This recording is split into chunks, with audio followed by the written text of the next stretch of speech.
We're going to get another point of view here. Mr. Soliman is joining us here. And I want to ask you, she says she's read the Quran, and I guess she's pointing to some passage in the Quran where she believes that this is a faith that promotes violence. And is there a portion, is there a passage in the Quran that promotes what we saw Al-Qaeda do on 9/11?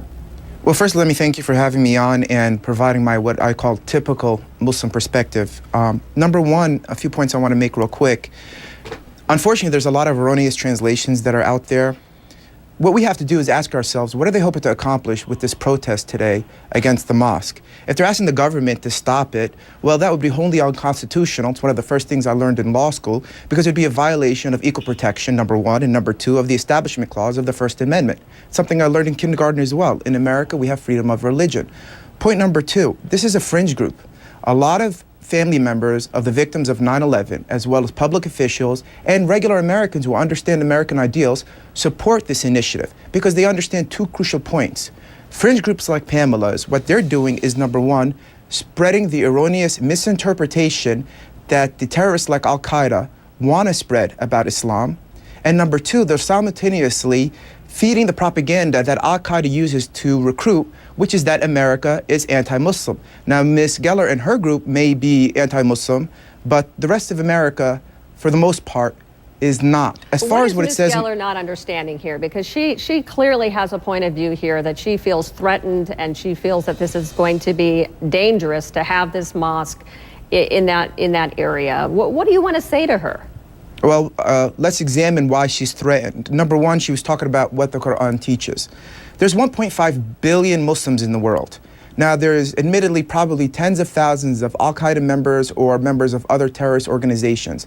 They have nothing to do with the teachings of Islam. She keeps equating Al-Qaeda and their attack against this country with what Islam teaches. I'll take her to my family in Egypt.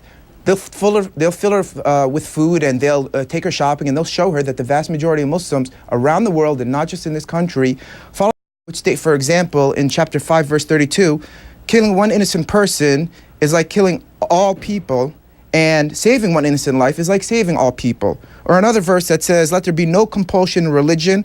Another verse that says, let there be no tyranny. This is what Islam really teaches. When you look at the accurate majority translations that are out there, there are thousands of mosques already in this country. These are the teachings of Jesus and Abraham and Muhammad that they teach in Sunday schools. It's what I learned in Sunday school growing up. And so this mosque that they're going to be building 2 blocks away from the World Trade Center, let's remember, number one, a lot of Muslims died at the World Trade Center. Number two, this is going to be interfaith and open to a lot of non-Muslims to use the pool, use the exhibit facilities, to engage in the dialogue just like a YMCA would. And yes, Muslims are going to go pray there because there's over 1,000 Muslim Americans who work downtown that need a place to pray. Sure. Let me ask you this. She makes the point, she says that this would be a very important symbol to those who would want to do harm because it's near ground zero. Do you think that she has any kind of, is that point valid at all? Not at all. The more she talks, the more it's clear that she does not know what she's talking about. This mosque is a symbol of the 1.5 billion Muslims who respect peace. I mean, remember that people go around in the Muslim world saying, peace be unto you, as hello and goodbye. Let alone the millions of Muslim Americans, including myself, including my brother-in-law, who's an officer in the Air Force stationed in Iraq right now, teachers, doctors. These are peace-loving American people. Their relatives overseas are peace-loving American Muslims. This mosque provides a place to pray, just like several other mosques in New York City does. For her to say that it's offensive is what's offensive to us, because there's nothing offensive about our religion. Mosques are no different from synagogues and churches, and nowhere in this country would someone go out there and fight against the creation of a church in downtown Manhattan. Okay. So, Mr. I mean, it's really just offensive, and there's a lot of ignorance out there, and the days when she can go out there and make these untrue statements about the religion are over. We now have native-born, English-speaking American citizens like myself with law degrees who can finally go out there on shows like yours that are nice enough to give us an opportunity to respond and say that she's on the wrong side of history here. We're going to have to leave it there. Mr. Soliman, thank you so much for joining us as well. Pamela Geller as well.